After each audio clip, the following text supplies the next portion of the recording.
Oh, hey. Hey, we're live. Honey, did you know we're live on this thing? I'm just kidding. There's nobody else here. It's just me and my cats. I'm just going a little cuckoo bananas from being inside for so long. I hope you guys aren't all going cuckoo bananas too. Hi, welcome to today's installment of Geek Speaks Greek. I'm the Geek. I'm actually speaking English, but we're talking about Greek mythology. If this is your first time joining, there's kind of a structure to the show. I normally start off rambling incoherently like this for a few minutes. Then I share some of the artwork that you, the viewers, have sent in, and the artwork is amazing. And then from there, I normally give a lesson, a predetermined lesson about either a goddess, a god, a hero, or a monster. This has been Heroes Week. Been kind of finishing up. This is the last episode. We started off on Monday talking about Theseus, who's not really a hero in my opinion. If you go back and watch the episode, you can actually see that episode. It's been archived on my YouTube, youtube.com, George Olympians. Theseus, big creep. That was kind of the whole lesson of this thing. In fact, a lot of Greek heroes are creeps because we talked about Jason, on Wednesday. Even Jason, who I like, Jason of Jason Argonauts, kind of a creep too. I'm really happy to report that today, for the final installment of Heroes Week, we're pretty firmly out of creep territory. The hero we'll be covering today is none other than Atalanta, the goddess of Atlanta. That's not true. Atalanta, not a creep, happy to say. Unfortunately, in keeping with what happens with most heroes, not exactly a happy ending. But we'll get that. I'm getting way ahead of myself. Spoilers. Before we really get too far into the lesson, I do want to share some of the fan art you've sent me. If you have created fan art of your own and you want to send it to me, please send it to my email at georgeoconnorbooks@gmail.com. I would love to see it. Sometimes people draw along with me because I always draw. This is a picture I actually drew on Wednesday. This is the Argonauts. It's terrible. It's an awful drawing. But that's okay because, the only way you ever get better is if you keep drawing, and you got to show your mistakes just along with your good stuff too. Now, luckily, the drawings I'm going to share you today, there's no such problem with them being stinky drawings because they're all very awesome. Here, first off, is a drawing of Eleanor's, where she drew, this is Jason, and above him is an eagle. And Eleanor's mom wrote, I'm not sure why she chose to draw an eagle. I'm like, I'm pretty sure I do know why. So the eagle, of course, is one of the symbols of Zeus. And so it makes a lot of sense that maybe Zeus is keeping an eye on Jason, especially because Jason is the favorite hero of Zeus's wife, Hera. And Zeus is kind of jealous of that sort of stuff. Even though he's the worst husband in the world, he's always very concerned that maybe Hera's not being faithful to him. Maybe because you're not faithful to Hera ever, you tend to project. I don't know, Zeus. So what else do we have here? Yehi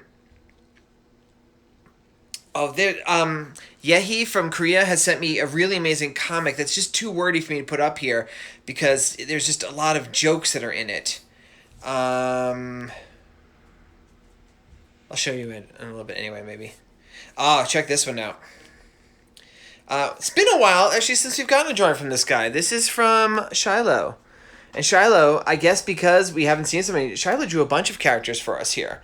Here's Calais, who's one of the Argonauts. Right here's Orpheus, another Argonaut.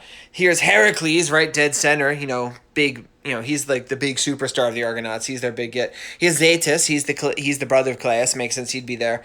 And way over here is Jason. So we have the whole assembled Argonauts. What we don't have there is Atalanta, but I think that Shiloh was just probably waiting. Also, if I may, I'm going to share. Oh wait. I guess I looked past it? There was a drawing? Oh, no. Sorry. I'm sorry. I'm a little distracted today. Because Shiloh also sent me this beautiful poem. I'm going to read you this poem. But first, to show you, he also drew a picture of me. That's me with my beard and my hair. My hair is floating above my head. Because I'm getting there. I need a haircut so bad, everybody. The poem says, Dear George O'Connor, thank you for letting me watch Greek gods. You make me feel happy. That does make me feel very happy, Shiloh. Shiloh, from time to time, has been known to send in. Shiloh is a brilliant improvisational poet. Kind of makes things up on the spur of the moment. Does these dances, too. It's been a bit since we got one of those from Shiloh, but that filled my heart with glee to read that today. So thank you so much, Shiloh. Here's the one I was looking for. This is from Yehi. This is an anticipation of today. Okay, right up front, running away, leaving the rest of the heroes in the crowd is Atalanta in her patchwork suit. Behind her is Jason. This little dude over here is Perseus, because Perseus, of course, the least physically impressive of the heroes, at least in my iteration, because he has so much help. Of course, we have Heracles, and up here in the distance is Theseus, the biggest creep. And what it says, I'll read it if it's backward, every Greek hero is a creep, you know, because that's been kind of my lesson. And she's all like up in front, not me, bye. And I think that's a perfect segue. Oh, there was one more thing I wanted to show. We've also had some artwork from my fan Megan. Megan actually sent a picture. This is her. Oh, there's my poster on the wall. Let's notice that. She's wearing a pretty awesome hat. And there's a picture of her. She's the one, she ships together Hermes and Athena. Has really made a good, strong case for them being like kind of the Olympian power couple. It makes a lot of sense. I see her drawings. I'm like, yeah, they probably would. I used to say, I've said before in this very show, I feel like Athena would get kind of tired of Hermes, but it looks like Hermes has stepped up to the role of being a good dad in these. This is adorable. This is Hermes actually wooing her. He's picking an olive tree flower and giving it to her, and he's like, yeah, I know you made this, hey. So, like, I get it. I'm like, okay, yeah, Hermes is trying. He's not just being a little annoying punk all the time. And here's a moment. It's a comic. It's the moment when, because, you know, she's created a whole family for Hermes and Athena. There's Bellona, who is a goddess of war, Hermia, who's the goddess of shepherds, I think Almathea, who's the goddess of grace and creativity, perhaps. And this is the Olympian family meeting them for the first time. And Bellona, of course, grabs Zeus's beard and gives him a painful yank. As you do. I think it's kind of an Olympian tradition to embarrass Zeus in some way. Pan, in my book, famously does a little baby tinkle on Zeus the first time he meets him. So here's a picture of Pan meeting his half-brother, or sister, I guess, it's probably Bellona, appreciating it. Like, oh, I get it, yeah. Yeah, we both do the same thing. We both attack Grandpa. So thank you so much, everybody. Keep the artwork coming in, because it's really been amazing. Like I said, if you decide to draw anything, please send it to my email, georgeoconnorbooks@gmail.com. But now, let's talk about the first female Greek hero that we've actually handled here. And I'm proud to say, the first 100% non-creepy Greek hero. I wonder if there's a connection. So Atalanta, let me start this over. Here she is in the corner. It's like a little tiny drawing. I want to give her some, like, you know, room to... Can you see that pencil in there? No, good. I want to give her some room to breathe. We're going to draw some Atalanta pictures here. But first, we should talk a little bit about Atalanta. She is a hero, I guess a heroine if you want to say, from the realm of Arcadia of Greece. Arcadia is the same area of Greece that gave us my favorite Hermes and my other favorite Pan. It's kind of an area well known for its woodlands and its wilds, so it makes a lot of sense she'd be there. Her father, her parentage varies from account to account. But if you've watched this before, you know I tend to go with the Hesiotic element before anyone else. He puts her father as a guy named Schenias. I think that's how it's pronounced. It's got it's a really weird looking, it's got a lot of extra letters in it. He is a king in Arcadia. He's a creep. Okay, let's just say that. Because he apparently wants a son, not a daughter. Maybe it's someone else in his family, but he's still the king. He probably is the bottom line. So I'm putting this on Schenias' feet. And Schenias decides to leave his baby daughter exposed on the mountain. So, I mean, that's kind of the same thing happened to baby Heracles, if you recall. His mom was so freaked out that Hera was going to kill her and was upset that she actually just left this baby on a mountainside. And Heracles, he is straight up the son of Zeus, and that act almost killed him. The only thing that actually saves Heracles is Hera herself breastfeeding this baby after Hermes and Athena rescue the baby and bring him back. Like, come on, you almost killed a baby. And then that makes him super duper strong. And Atalanta, she's not even, there's nothing I'm excited about. Like, I went down her family line because I had discovered, I thought Jason was like, he's just a pure human. He's got no god blood. Turns out he was like the great-grandson of Hermes. So he's got a little bit of god blood. Pretty sure Atalanta has no god blood. She's just an awesome, strong woman. So she's left out to die on this mountain too, right? And like, she doesn't have Hera to come along to breastfeed her, which she has instead. Well, the goddess Artemis looks down. And I feel like Artemis we don't get to talk enough about in these situations. She's not often the sponsor of heroes, but it makes total sense for her to be the sponsor of Atalanta. Because Artemis is the protector of wild creatures. She's also the protector of women, and she's the protector of children. Now, she sees this young baby, this young female baby left on a mountain to die, and she's like, nah, that's not going to happen. So she sends a she-bear, a female bear who has cubs of her own, to go rescue this baby. And so instead of being suckled by the queen of the gods, Atalanta is suckled by a bear. Now, okay, if it came down to it, I'm pretty sure Hera could beat up a bear in a fight without even trying. But a bear, come on, how amazing is that? So this bear, like, she's raised by the bear, not just suckled, like, just once or twice. Like, Hera, like, basically gives, like, Heracles a drink, and he's like, oh, all better now. Like, the first several years of Atalanta's life, she's raised as a bear. And kind of like these like stories of this super like weird feral child start getting back to like the people in the towns of Arcadia. And some hunters, it's kind of like Bigfoot. They're looking for this mysterious, being, like the lady the child runs with bears. And some hunters go out and they find this child and they rescue her. And she like totally beats them up even though she's like 5, but they eventually overwhelm her and they take her back. And then they raise her as their own. Because this child doesn't know, I mean, she was left as a baby. She doesn't know that she's King Schenias' daughter, whatever, is King Schenias. So she's raised by these hunters. And the hunters, first off, this kid is like super duper strong from the bear, being raised by the bear. But she's not like huge like a bear. She's actually very tall, very thin, very, very muscular, but in a very thin, wiry way. She's super duper fast. Like, she could run, like, as fast as, like, an antelope, which, like, I was looking up beforehand. That's, like, about, I'm sorry if you are from a place in the world where you have metrics, but I'm going to speak in, imperial measures. She could run, like, about 50, 60 miles an hour. That's, like, way faster than the average, than a normal human could run. So she's has this unparalleled ability with like bow and arrow. She's this amazing and all this is maybe because like she was saved by Artemis. It makes sense Artemis pays attention to her and she's aware of this connection she has to Artemis. So as she gets older, she decides to pledge herself as a priestess, or not a priestess. That's more like, I don't think Artemis really was worried about that, but as a devotee, as a follower of Artemis. And if you were a serious follower of Artemis, you're like, no guys. I'm going to stay just me, single forever, no kids, no nothing. Just like Artemis, right? It's actually just like Athena. Now, as often happens in these stories, we're looking at you, Poseidon, with Medusa. People aren't happy just to leave someone alone who's like, I don't want to be with anyone, okay? Just leave me alone. 2 centaurs. We all know what centaurs are, right? Half man, half horses. They got like the torso of a man and the horse body. They're like, you're going to come get you. Atalanta, as like a young girl, like teenager, murders them. Just straight up murders these centaurs. Doesn't murder them. She's defending herself.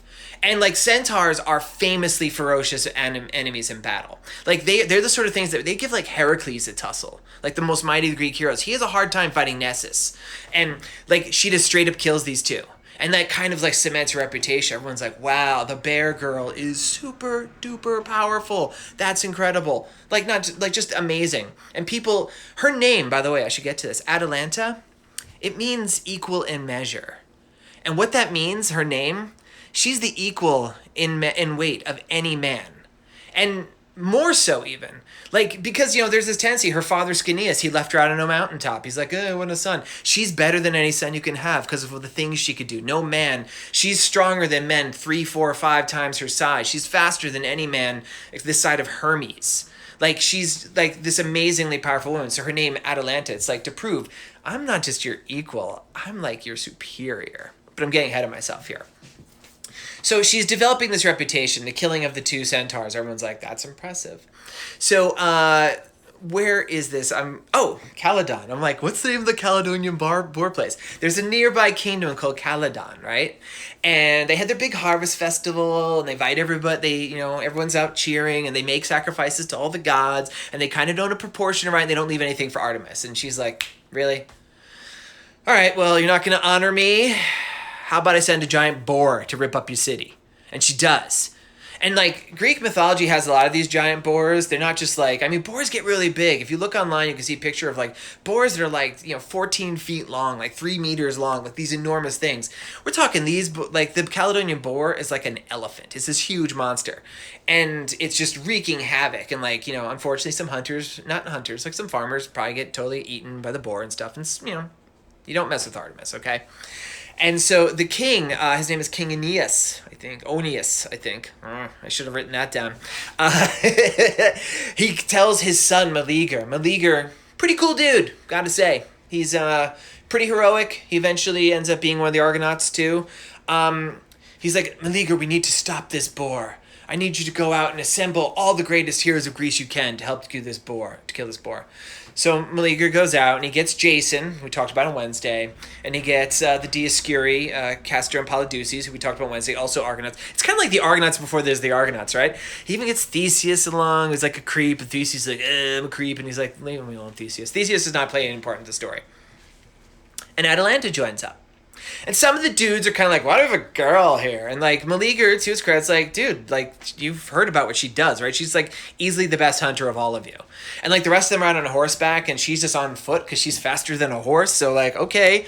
And then they meet this bull. And the bull is ferocious. It's not a bull. It's a boar. And the boar is, like I said, it's bigger than an elephant. It's this crazy multi-tusked horned monster. Bigger than an elephant. Wreaks havoc. It's about to kill this one dude who was like particularly bad to Atalanta. And she runs out with a spear and drives it into it. Knocks it down.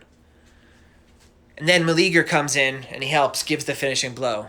But the only way he's able to give the finishing blow is Atalanta mortally wounded this boar herself already. And so when it comes time to like award who is the winner of the hunt, he's like, Atalanta did.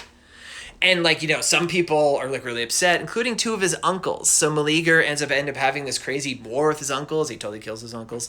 But he looks upon Atalanta and he is in love with her. She's like unto a goddess. She's like Artemis given like human form, right? He can't believe how beautiful, how gorgeous, how everything she is. How amazing. And like, she's definitely like a better specimen in every way than him, but he's still pretty cool. But she's also like, I'm pledged myself to Artemis. And he's like, I understand. And the two of them later, they join the Argonauts, and they're with, a lot of the people. They're with Jason, they're with the Dioscuri, they're with Calais and Zeatus, the Boreades. They're with Theseus, they're with Orpheus. Orpheus might have been on the boar hunt too, for Heracles. Basically, they have all these adventures together. She saves the Argonauts a bunch of times, probably saves Meleager a few times. I actually, like I've mentioned, I want to do a book just about the Argonauts, because it's like the Avengers of the ancient Greek world, right? So they serve together.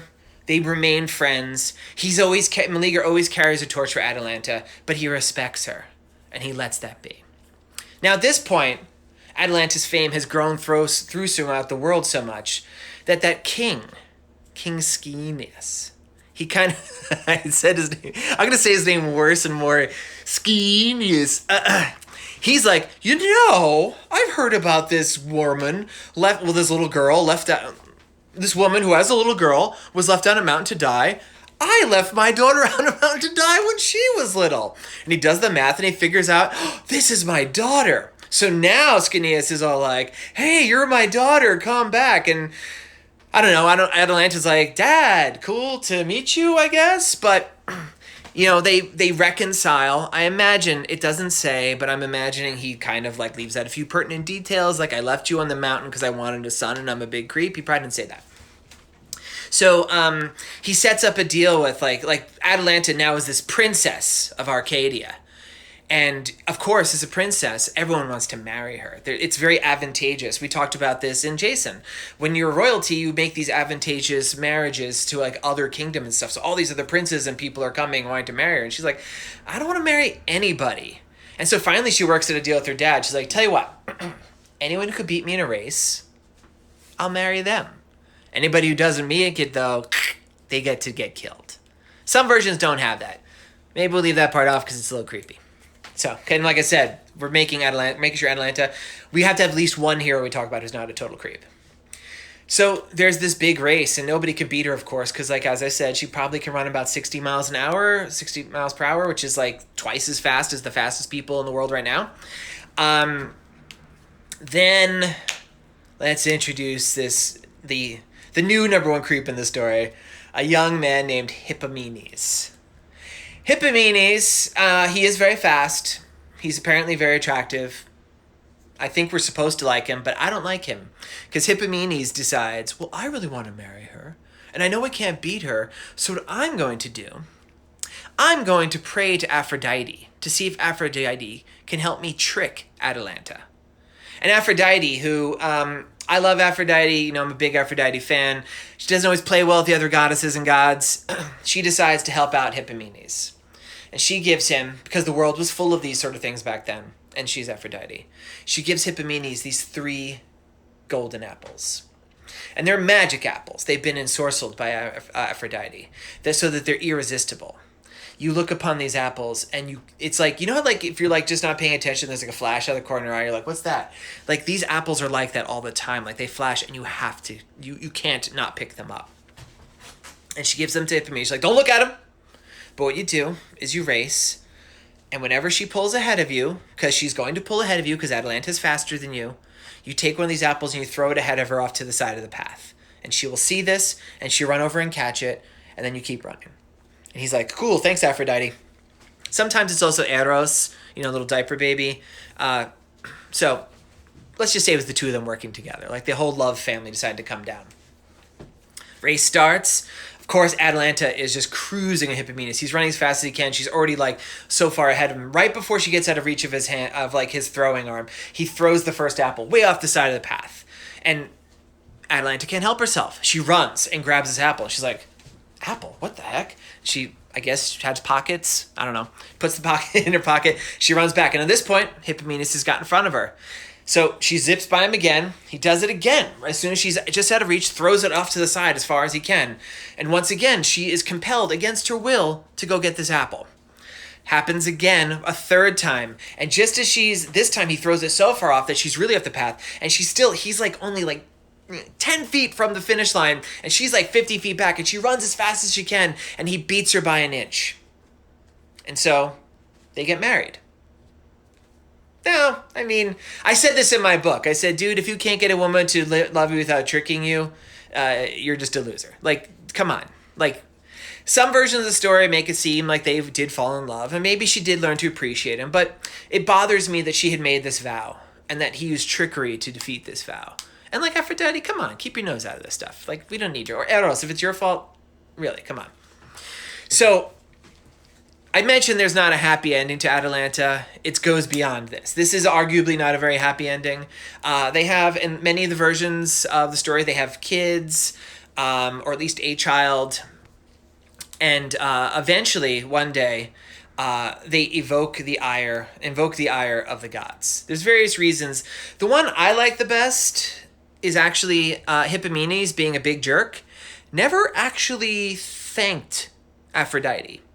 Aphrodite, did him this huge favor. And he's like, cool, all right, now I'm never going to say thank you, or I'm never going to pay you a sacrifice or honor anything. So Aphrodite, one day, some versions it's Zeus, some versions it's the Titaness Rhea, she turns them, the couple, Hippomenes and Atalanta, into lions. And depending on the version, either they are eventually hunted to death, or they are actually made to pull the chariot of the goddess Rhea, the Titaness Rhea, which she's like a titan, so that's got to be a lot of weight to pull. Or the version I like, the ancient Greeks actually believed, at least this time, that lions, like a man lion and a female lion, couldn't actually mate together. For some reason, they had the idea that a lion could only mate with a leopard. So somehow turning the Atalanta and Hippomenes into lions meant they would not be together anymore. So I'm kind of I think there's a way to look at a happy ending for this. Hippomenes tricked Atalanta. He's a jerk. But Atalanta got to live out her life as a lion. She was a hunter who relished in running fast. If you know anything about lions, the lion with the mane, the guy, he's kind of lazy. He doesn't do anything. When they live in a pride, it's the lionesses who are the best hunters. So I think Atalanta got to, she didn't get to live out her life as a human, but she got to live her life as one of the greatest hunters the world's ever known. And she didn't have to deal with no lazy Hippomenes anymore. She just ran out and did her thing. I don't know. Maybe I'm reaching trying to do that. let's draw a little Atalanta, huh? I talked a lot about her. So I had a question on Wednesday when I was talking about the Argonauts. Somebody actually asked in anticipation of this. So Atalanta has to date appeared in 2 of my books, right? She appears very briefly in Hera, where she's shown as one of the assemblage of the Argonauts. And then she has her story more substantially told in Artemis, where we get to hear her whole story as related by Artemis herself. And somebody asked, like, hey, how come you changed her appearance so much between issues? And I actually hadn't noticed how much I had changed them. So I went back and looked, because I said something like, well, I didn't draw her as much and stuff. She changed a lot. The Artemis that you see for one panel in Hera has like long blonde hair and is wearing a green dress. Whereas the Artemis that I designed finally in the anticipation for her appearance in Artemis, where she had a starring role, she looked very different. So there were some basic similarities. Atalanta, like I said, very tall, very thin, but muscular, wiry. We've all seen this sort, like a runner's build. She had these really long legs, like a gazelle. Like there's not an ounce of body fat anywhere on her. Now, in the original story, she had like the long blonde hair, but I actually gave her kind of like a light brown, tawny hair in Artemis. And here's what the idea behind that was. I knew her eventual fate as being turned into a lioness. I gave her hair the color of a lion. I mean, I guess I could have made her look like a bear, but that would have been not exactly as graceful as the other descriptions of her. Also, she just had this kind of like weird green outfit on in her appearance in Hera, which I don't know what was it like supposed to be leaves? I don't know. I just didn't do a good job that day, I guess. So I actually gave her a kind of like patchwork outfit made of patches of leathers and skins from all different creatures who she's killed. Because, even though she has a good relationship with animals, she is a hunter. And she was a responsible hunter. She's not someone who just go out there and just murder animals. She hunted for food. She hunted for like clothing, for all the things that she really needed. So she had this kind of like patchwork outfit. There's not much to her thing. I want to draw a shot of her running because I feel like that's her natural state. And another thing I decided to do with her in her design is my Atalanta runs barefoot, which makes a lot of sense. She was raised as a wild creature for the first few years of her life. I feel like the idea of civilization, of all the trappings of civilization, probably didn't really appeal to her too much. I mean, we're kind of lucky she's wearing clothes at all, because when she was a little girl with the bears, she didn't. She was a bear. She was bear when she was with the bears. Oh, okay. So,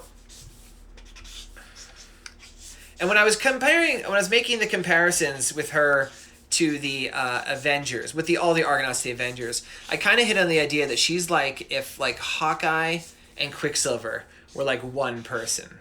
Because she's super duper fast, and I've made her like really elongated to show like how fast she's running. Like her body is stretched out. She's maybe not as fast as Quicksilver, because he seems to, well, he couldn't run faster than a bullet, I guess, in the movie, but he's really fast. But she's like I said, she's fast as a gazelle. Faster than any human, faster than just about anybody this side of Hermes. And then she also, as a huntress, as a devotee of Artemis, she was this amazing archer. So she was kind of this unstoppable force to be reckoned with. Very fascinating character to me. I always love these like the idea that like the whole premise of her, like I'll be honest, old-timey, I mean we still see it, but the old-timies were kind of sexist. There's a lot of stuff that like you're just like but the Greeks always surprise me where they have things like where they have like they're unequivocally their smartest best fighter is a goddess. You have a character like Atalanta, her whole point is she is the equal of any man. Like, she's the superior of most men. Like, it's really kind of cool that this kind of character evolved. And she was a character that, like, her fame spread all over Greece. She even, like happens to many of the heroes, she eventually is worshipped in certain cults.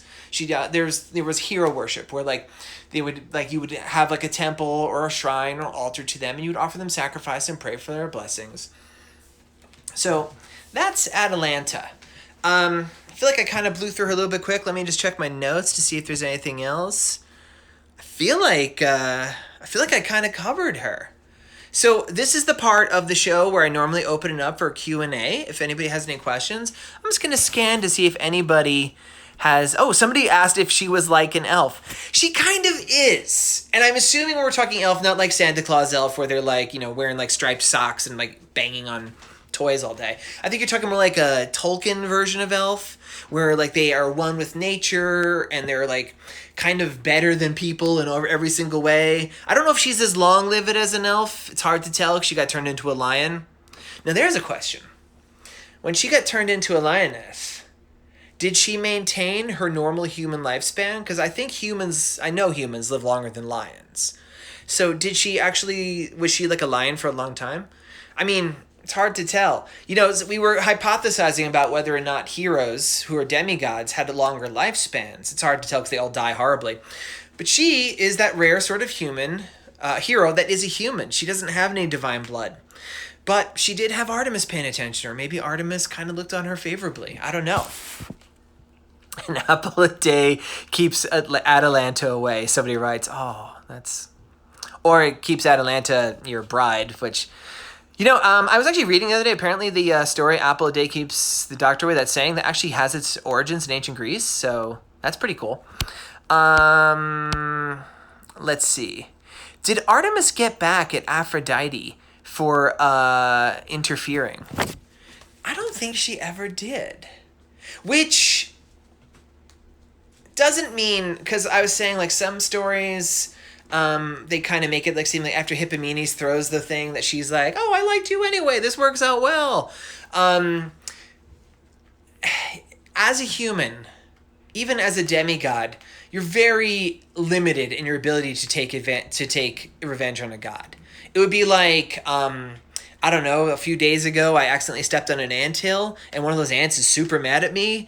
Like, there's a very limited amount of revenge it could take on me just because of the vast power differential. So maybe Atalanta just was like, okay, that stinks. I mean, I like to think maybe Artemis did something to Aphrodite later, like who knows. But then again, we also see that the gods very seldom, if ever, take direct actions against each other because of their immortality. They're going to be stuck living with these other beings for all eternity. And you actually can't really hurt or kill a god, so they're going to be there no matter what. So they probably just like, well, that kind of stunk what you did, but who cares? They'll be dead in like, you know, the blink of an eye compared to me anyway. Isn't Atalanta better than men instead of equal to? Yeah, I would actually agree that for the vast majority of men, Atalanta is better, clearly.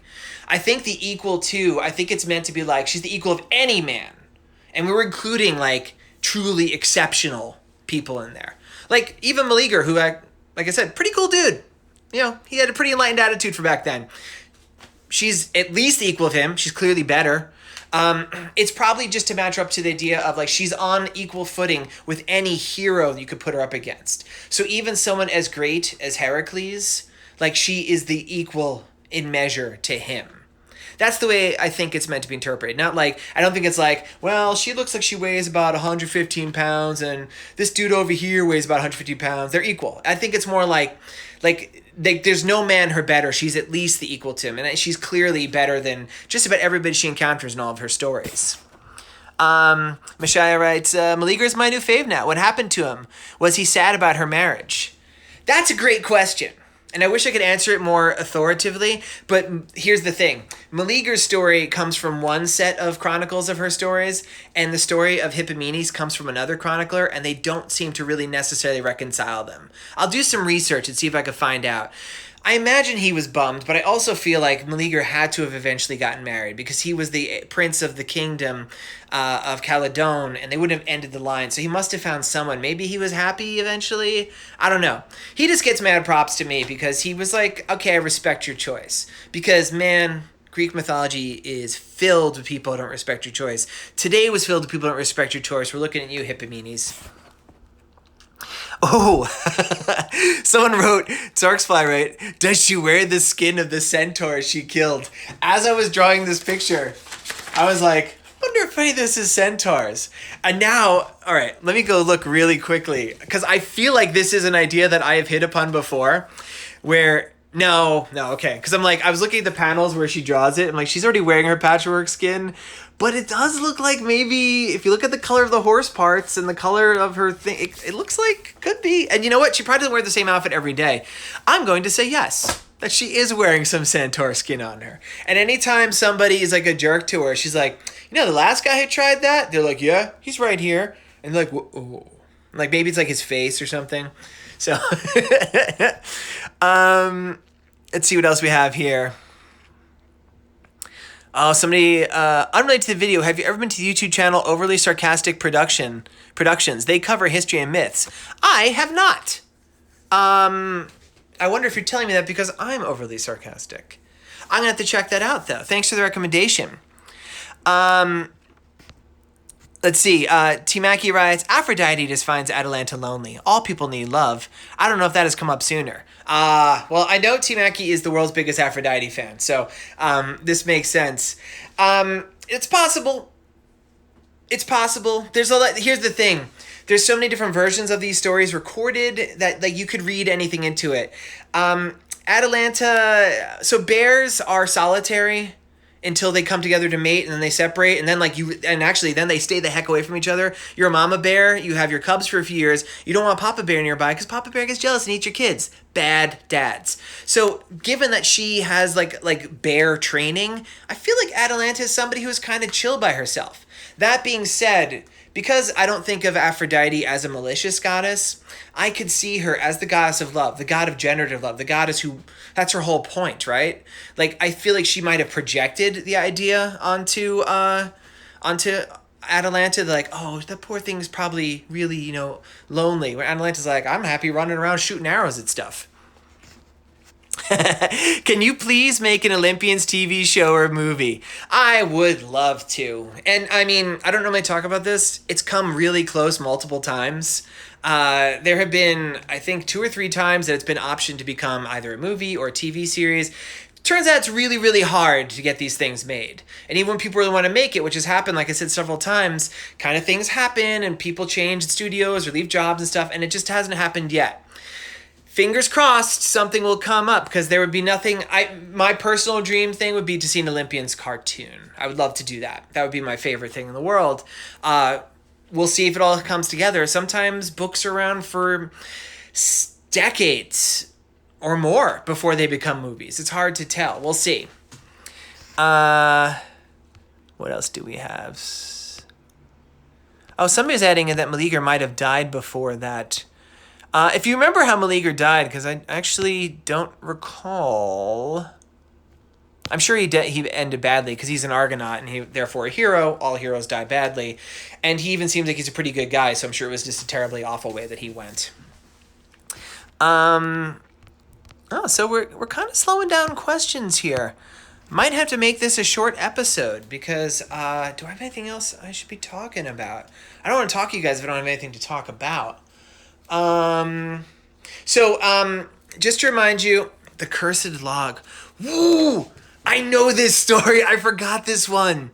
Yeah. There's, it's kind of like a picture of Dorian Gray thing, isn't it? It's, his mortality is tied into this log, and as long as this log is never burnt, he'll never die. And then the piece of wood actually does, through some ironic circumstance, somebody burns it, perhaps even he himself, and then Meleager dies. I might have to do, I think I might have to do an episode in the future of kind of minor heroes. Maybe I'll even do like a follow-up Argonauts one. Because I don't think Meleager has enough exploits in his own to justify a full episode. But yeah, I totally forgot. That's sad. Sad. Poor Meleager. He dies. Well, they all die, right?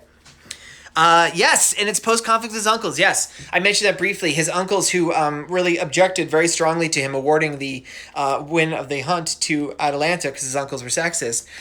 He goes to war with them and kills them, and I think it's like a curse. I'm going to have to fill you guys in this later because I'm just kind of half remembering this as it's coming up in comments. But yes, it's a pretty cool story, actually. It was his own mother because Meleager killed his uncles, her brothers. Oh, that's who does it. Okay. Somebody just wrote the word Demeter. I guess that's maybe a request for a Demeter episode. I think I did. I did cover Demeter in conjunction with her daughter Persephone, because I was talking about how they're representative of the growth cycle, seed and mature grain and stuff, and like they're worshipped together. You can catch the episode up on my YouTube, George Olympians, where it's been archived. What about the Amazons? Oh my gosh, Ranka, that's something my mom herself wrote me the other day. Because she's reading a book of the Amazons right now. I think that would be a great one to do, just do episodes about the Amazons. Because, like some of the more famous Amazons, like Hippolyta, mother of Wonder Woman, and like kind of do stuff. I actually haven't decided what I'm doing next week. So the schedule, like this has been a few weeks now. It's Monday, Wednesday, and Friday. I do a Geek Speaks Greek. This was Heroes Week. The week before this was the week where I designed goddesses that really hadn't gotten a chance to appear yet. I don't know what I'm going to do. I kind of have to redo Hermes and Apollo, and with them also Pan and Asclepius, because those are the first two episodes, and I messed up recording them. They're lost. And I feel like as a record of these things, like they should be out there. I mean, they're pretty major gods, the both of them. Well, the four of them, really. And they're kind of glaring omissions. There's also, actually, in the earlier episodes, I was kind of doubling up big gods. Like, I did Zeus and Kronos in the same day. There's so much to say about both of them individually. So I'll probably start dissecting some of the earlier episodes and expanding them out. Might do some things about individual myths. Like, tell, like, just one big story. Kind of like, that was almost like we did... Well, today was kind of like one big story about Atalanta, but like maybe like just like one aspect of one myth or something. What book is my mom reading? I don't actually know. She was just telling me about it. She says it's a book about the Amazons, but I feel like I remember this woman wrote it like maybe last year, because I remember hearing about this book where it's positing that the real world inspiration for the Amazons was Scythian women, I think, or Syrian women perhaps, where the women were actually fought and were equal to the men, like Atalanta. I'm gonna have to ask her. I'll get back to that one. Somebody is echoing the Hermes Apollo redo. Definitely, we'll get to that, and some of the other ones too. Like, there's definitely more to say about Demeter. There's more to say about virtually all of the major Olympians. But yeah, not really sure what. I have all weekend to decide. Oh my gosh. And then somebody says, how about Dionysus? I haven't done Dionysus yet. And you all know I'm working on the Dionysus book. So like, when I'm not doing this, I'm swimming in a sea of Dionysus. I'm being turned into a dolphin by Dionysus, if you get that reference. So yeah, I'll probably do a Dionysus for sure. I mean, so I don't know. There's no shortage of people I want to cover, of deities. Might want to do more monsters, too, because that was really fun doing like the Astraeus and Medusa and the Cyclopes. And a Hestia. I did do Hestia, but I did her with Artemis. Like, they're both way bigger. So early on, I was kind of theming them, like tied into, like, we were all caught in her house. I'm like, well, Hestia is the goddess of your home, and Artemis is the goddess outside your home, so let's talk about them. But, like, there's definitely tons to say about both of them. So I'm going to revisit Hestia, Artemis, pretty much everybody. Any other sheroes? That's a good term. Well, I mean, there's Hippolyta. I could get her. Unfortunately, there's not as many female heroines in Greece, or heroes in Greece, as you would hope, or sheroes. That's a good term. I'm going to use that one. I'll do some research, see what I could dig up, though, because I would like to. This was really fun talking about Atalanta. Like I said, I don't think it's coincidental that she's probably the best Greek hero we've studied so far, and she's also the only female Greek hero we've studied so far. It's almost like something about those guys is creepy. So I think that's going to wrap it up for this one. Like I said, it'd be, Circe, that's a good one. Okay, good one. I think that's going to wrap it up for this week. Thank you all for tuning in. If you decide to do any drawings, be it of Atalanta or any of the other characters we've talked about, or just anybody, send it to me, please, at my email, georgeoconnorbooks@gmail.com. And meet me back here Monday at 3 p.m. Eastern Standard Time. We're going to talk about something to be announced over the weekend. Just tune into my Instagram, and you'll see it posted up. And if you have any suggestions, send it to me here. Thank you all so much, and I will see you all soon. Bye-bye.